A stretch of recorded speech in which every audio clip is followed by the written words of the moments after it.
Hi, good evening, everybody. Welcome to another Lead with Giants TV show. Tonight I have Kimunya Mugo. He's the author of Down but Not Out: Becoming a Significant Leader at Home. Kimunya, thank you so much for joining us. I know your timing there at Kenya is a little bit different time zone, so thank you so much for being on the show. It's awesome. Really look forward to this. Can't wait to get it rolling. Great. I think the last time I stayed up at 2 o'clock in the morning was when I was 18. No, I'm just kidding. Let's kind of do a quick introduction, and we're waiting on just a few more people they can possibly join us. But for right now, we've got Liz and Sally. So, Liz, tell us a little bit about yourself. Where are you hanging out from this evening? I'm Liz Stinselli with Stinselli Advisors, and I'm coming to you from Salt Lake City, Utah, and it is not 2 o'clock in the morning here. All right. I think all of us have just some coffee to go along here, just to keep from falling asleep. But let's get started. Kimunya, thank you so much. I've really had just a humbling experience in terms of reading your book because, there's a lot of leadership books out there, and you've seen a lot of them. But what made you take the angle of leadership at home? And I know you have a personal story to go along with that, but when you initially thought about, we before we started the show, we talked about the manuscript and how you connected with the publisher. But what made you wanting to get this started? Um, the one thing that really struck me or got me going is my passion for family, and I'm really passionate about the family. Passionate about my wife, my three kids, awesome kids, and as I was struggling through my workplace and looking at leadership issues, the one thing that really struck me was there's a problem that is not being addressed. That problem is not necessarily because people are not capable of being leaders, but it's because they have not looked at where they're coming from, the family. And for me, I firmly believe that we build leaders bottom up from the family and out into the world, and that's what really inspired me. And also looking at my own personal story, where I came from, the struggles I had as a kid, trying to get a mentor figure in my father and lacking that. And so that's really what inspired me to write this book. And you had really, when there was a transformation for you when your father left the family, that was a transformational point in your life. Tell us just briefly what went through. You share a lot of the emotional transformation and a lot of not only emotional but physical transformation that you had to go through. Tell the audience how, not only how difficult it was, but what did you feel at that moment that really transformed your life? I felt crushed, and actually, what happened is that my father was transferred to another city, so I wasn't seeing him as often as, of course, when he was back home. And at that point, looking back, I really needed him.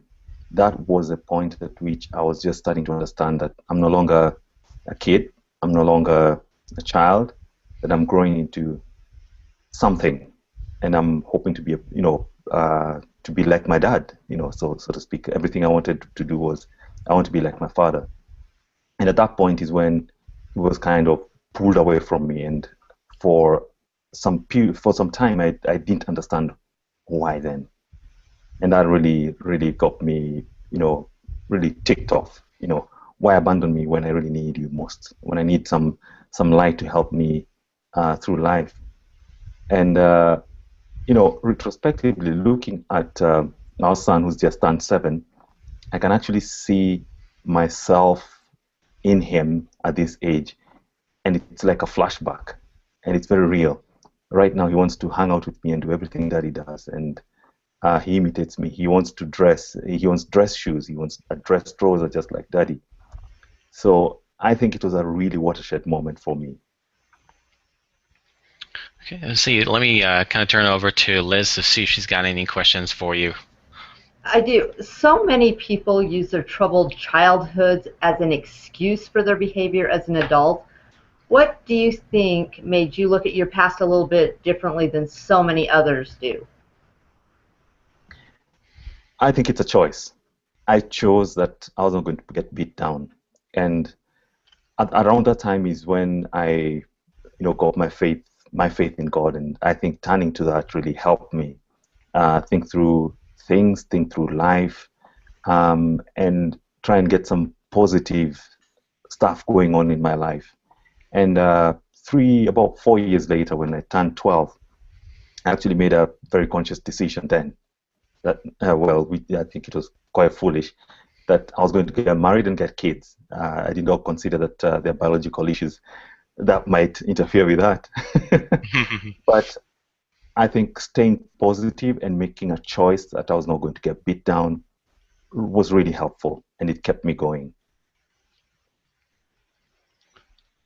It's very interesting. I want to read a quote that it's in your book, and a really powerful quote that I think you came kind of, I guess, in terms with forgiving your father. But you share a quote there in the book that the spiritual life begins with the acceptance of the wounded self. Um, and I say this because a lot of people that have family issues and other relationships issues, I think the hardest time is for them to forgive.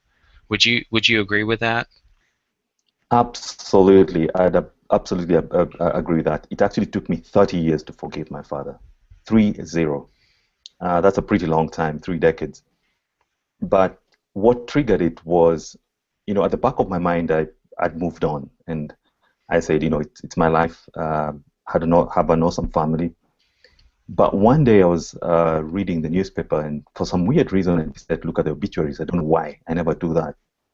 And as I was doing that, I went like, if my father's photo was here, would I care? And I quickly moved on, split second and moved on. 10 minutes later is when I went like, hold on, wait a minute, what did I just do back there? And that's when it hit me that I've held such bitterness and anger in me that it has dulled something in me. And right then I said, this can't continue. It's like a cancer eating me from the inside. And I said, no, it can't continue. And I said, I forgive him. In my heart, I just said, I forgive him. And it's amazing what happened. It sounds cliche, but I felt like a massive load had been lifted off my shoulders. You felt that this was something that really needed to happen, the acceptance part of it in you, inside your heart, that was really key for you, and then just having God there with you to accept that with you together as a matter of faith. Do you think that with everything said and everything going through, I want to ask you a question here because of that, did you feel like I want to have a better family for my family? I want to have a better future. I want to be the best father I can be because of what happened with my father. Of course, I got a lot of quote unquote motivation from not having my father present when I was growing up. And but there's I went up one further step. I said that I wasn't going to overcompensate, because that's another mistake that we make. We try and overcompensate and provide what we lacked. And in that sense, what you end up doing is that you end up raising even more another broken generation, because it's something that lacked. Right. So beyond that, actually, my wife and I chose to undertake some parenting classes even before our first child came, to just help us understand what it means to be a parent. And those really helped. They made it easier. Not easy, but easier for us to raise our children. And as we learned over time, that I think also jogged my mind in terms of looking at closure, forgiveness, and also about 2 months ago it hit me that I had robbed my children of the opportunity to meet their grandfather. That's a pretty selfish place to be. Yeah. Well, let's closing here, the segment one. I want to give the opportunity to Liz close us up with maybe a possible question from her. Just quickly, do you have any advice for parents who maybe know they've wronged their children and would like that forgiveness, but the child has not taken the initiative? How can a parent take the initiative to get forgiveness from their children? I think it's just being humble enough to appreciate the fact that you've hurt somebody else and just stepping up without any expectation whatsoever and just saying, I'm sorry, I messed up. That's great. Great advice here. And we're closing segment one here. We're going to do another segment, so we'll break it into two so you can watch those later. But thank you so much, Kimunya and Liz. We'll come back in just a few seconds.